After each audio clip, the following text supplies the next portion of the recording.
बिस्मिल्लाहिर्रहमानिर्रहीम। News and views with Hasnain Khwaja के साथ मैं हूं हसनैन ख्वाजा। उम्मीद है कि आप सब लोग खैरियत से होंगे। आप सब लोगों के जहन में ये होगा कि पाकिस्तान की सियासी सूरत हाल अब क्या रुख इख्तियार करने लगी है। क्या इमरान खान और फ़ौज आमने सामने आ गए हैं और इमरान खान साहब के लॉन्ग मार्च के हतमी नताइज क्या निकलेंगे। यकीनन ये आपके जहनों में जो सवालात हैं, इस वक्त पूरी कौम के सवालात हैं और हमारे जहन में भी यही सवालात इस वक्त गूंज रहे हैं और हम भी इन जवाबात की तलाश करने की कोशिश करेंगे। इन सवालात के जवाबात को तलाश करने की हम भी पूरी कोशिश करेंगे। आपको मालूम है कि कल पाकिस्तान की तारीख का एक अहम तरीन गैर मामूली दिन था जब हमने देखा कि कैमरे के सामने DGISI lieutenant general Nadeem Anjum ने प्रेस कॉन्फ्रेंस की। पाकिस्तान की तारीख में कम अज़ कम मुझे ये याद नहीं है, मेरी सहाफ़ती कैरियर के 2 दहाइयों का सफ़र में मुझे ये याद नहीं है कि DGISI चीफ कैमरे के सामने इस तरह बराह रास्त आके उन्होंने एक बाज़ाब्ता प्रेस कॉन्फ्रेंस की हो। ये कल गैर मामूली वाक़या था और ये एक सियासी बयानिया जो है PTI इमरान खान साहब का, उसका जवाब देने के लिए DGISI lieutenant general Nadeem Anjum मजबूरन कैमरे के सामने आए और उन्होंने गुफ्तगू की। उन्होंने कुछ अहम राजों से पर्दा भी उठाया। मिसाल के तौर पे जब तहरीक अदम एतमाद का मामला चल रहा था, उस वक्त के वज़ीर आज़म इमरान खान साहब ने army chief general Qamar Javed Bajwa को एक बहुत बड़ी पेशकश की और उन्हें कहा कि आपको ताहयात गैर मुअय्यना मुद्दत के लिए आपको आर्मी चीफ बना देते हैं। आप ये जो रजीम चेंज का मामला है इसमें हमारी हिमायत करें। मगर आर्मी चीफ ने वो पेशकश ठुकरा दी। ये बहुत बड़ी बात है कि इमरान खान साहब ने आर्मी चीफ को एक पहले भी एक्सटेंशन दी, उसके बाद भी एक्सटेंशन और लाइफ टाइम ताहयात गैर मुअय्यना मुद्दत की पेशकश करना, ये गैर मामूली बात है। DGISI lieutenant general Nadeem Anjum बताते हैं कि इमरान खान साहब रात को मुलाकातें करते हैं और दिन में वो फ़ौज के सिपह सालार को जानवर, न्यूट्रल, गद्दार कहते हैं और ये कॉल फेल में तजाद है। DGISI lieutenant general Nadeem Anjum की जो प्रेस कॉन्फ्रेंस थी वो बहुत ही इम्पॉर्टेंट थी, उसकी टाइमिंग्स बहुत इंपॉर्टेंट थी।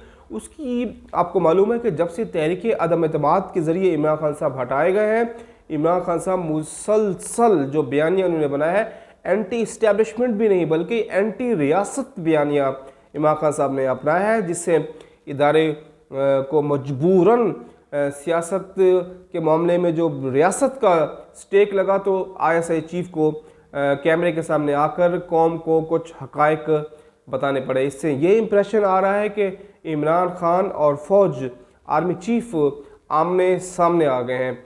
DGISPR और DGISI की प्रेस कॉन्फ्रेंस दुनिया भर में तमाम अहम नशरियाती इदारों पे मौजू बहस बनी। तमाम इंटरनेशनल न्यूज़ एजेंसी ने इसको रिपोर्ट किया और उसको एक गैर मामूली उन्होंने एक इस पर उन्होंने वाक़या करार दिया कि ये गैर मामूली दिन था। ISI के ज़रिए जो पैगाम दिया गया, कौम को पैगाम दिया गया कि army chief general Qamar Javed Bajwa पर जो दबाव डाला जा रहा था इमरान खान साहब की तरफ से, उनको कहा जा रहा था कि आप गैर आइनी काम के ज़रिए हमारी हिमायत करें, तो फ़ौज के सरबराह ने उस गैर आइनी काम मानने से इनकार किया, जिसके बाद उन पर ये गालम गलोच और एक गलीज़ मुहिम ट्रेंड्स का सिलसिला शुरू हुआ।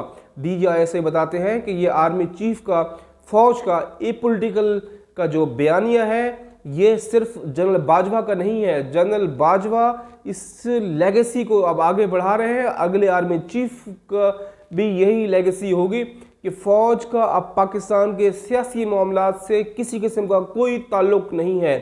फ़ौज अपने आप को एपॉलिटिकल उसने बनाया और ये साबित किया अपने इक़दाम से। पिछले 6 माह, 7 माह, 8 माह जो भी गुजरे हैं उसमें फ़ौज ने ये साबित किया है कि वो न्यूट्रल है, किसी किस्म की सियासी तौर पर वो मुदाखलत नहीं कर रही। और जनरल नदीम अंजुम ये बता रहे थे कि ये जनरल बाजवा का अकेला फ़ैसला नहीं था। उन्हें बताया कि इस फैसले पे तमाम जर्नल्स ने बहस की, एक दिन नहीं कई दिन घंटों इस पर बहस हुई, जिसके बाद ये इत्तेफाक राय से फैसला किया गया। ये बहुत इंपॉर्टेंट बात है नाज़रीन। ये पाकिस्तान के लिए बड़ा तारीख साज दिन है कि फ़ौज इस बात को कौम के सामने, कैमरे के सामने आकर बता रही है कि अब हम सियासी अमूर में मुदाखलत नहीं करेंगे। ये नाज़रीन जमहूरियत पसंद सहाफ़ियों के लिए, मुझ जैसे जमहूरियत पसंद सहाफ़ियों के लिए जो समझते हैं, आप जैसे अवाम जो पाकिस्तान के मुस्तकबिल को जमहूरियत के साथ जोड़ते हैं, क्योंकि पाकिस्तान का मुस्तकबिल जमहूरियत है, वो उन लोगों के लिए, उस माइंडसेट के लिए एक ताज़ा हवा का झोंका है कि फ़ौज ने कम से कम अपनी पुरानी गलतियों का रियलाइज़ कर लिया है। ये इतराफ़ है, गलतियों का इतराफ़ है।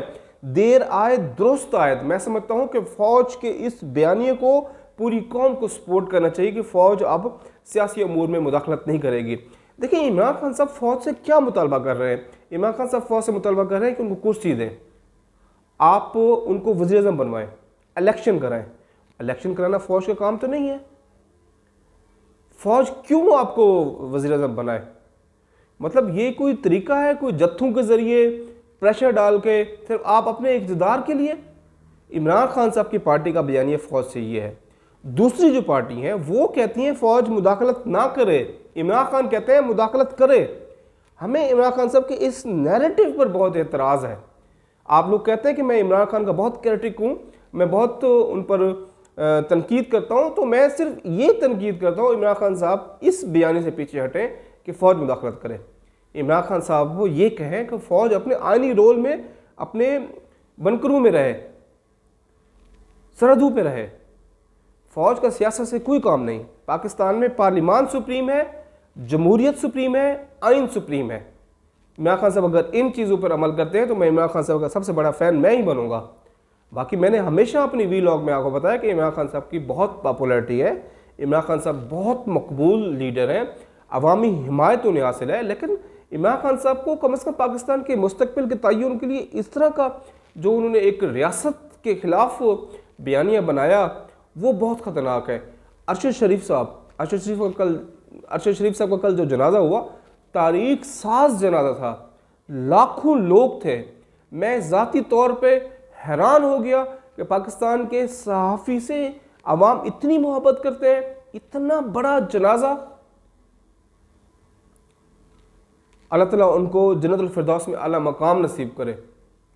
बहुत तारीख साज जनाजा था इस्लामाबाद का, पाकिस्तान के किसी सहाफ़ी का इतना बड़ा जनाजा कम से कम मैंने नहीं देखा।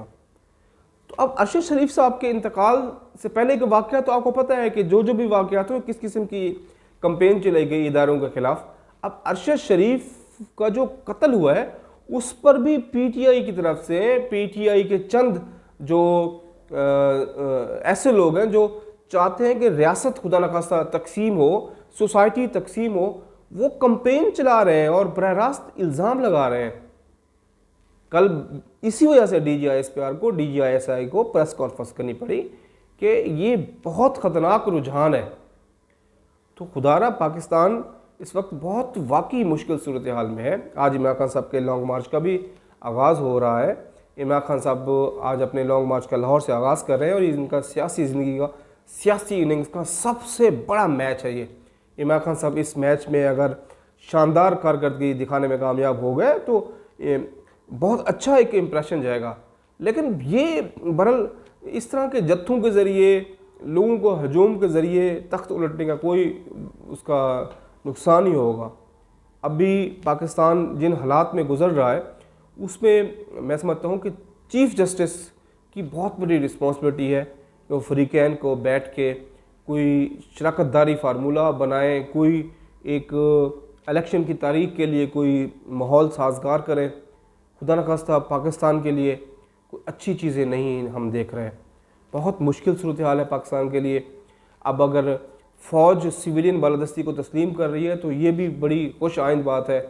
अब इमरान खान साहब, नवाज शरीफ, आसिफ अली ज़रदारी, उन पर भी रिस्पॉन्सिबिलिटी बनती है कि पाकिस्तान को इस मुश्किल सूरत हाल से निकालें, इलेक्शन का ऐलान किया जाए। इलेक्शन ही मसाइल का हल है। अवाम को आप दें। मैं आपको बता दूं, आप इलेक्शन 1 साल बाद भी करें, 2 साल बाद भी करें, अगला इलेक्शन जो बहरहाल हमें लग रहा है, जो हम बिल्कुल आपको सही इन्फॉर्मेशन दे रहे हैं, वो इमरान खान साहब का ही इलेक्शन है। अगला इलेक्शन इमरान खान का है। इमरान खान साहब डिलीवर नहीं करेंगे तो फिर देखिएगा तहरीक अदम एतमाद से 2 हफ्ते पहले इमरान खान साहब की पॉपुलरिटी बहुत ज़मीन बोझ थी। ये तो फिर आपने आके इमरान खान साहब को ज़िंदा कर दिया तहरीक अदम एतमाद के ज़रिए। तो बड़ा इलेक्शन ही मसले का हल है। खुदा न खास्ता पाकिस्तान को गहरी खाई में ना डालें, इलेक्शन का ऐलान करें ताकि पाकिस्तान किसी किस्म की खुदा न खास्ता अंदरूनी तौर पर खाना जंगी की सूरत हाल से बच सके। आज के लिए इतना ही। अपने दोस्तों का, रिश्तेदारों का, फैमिली का, सबका बहुत ख्याल रखें। अल्लाह हाफ़िज़।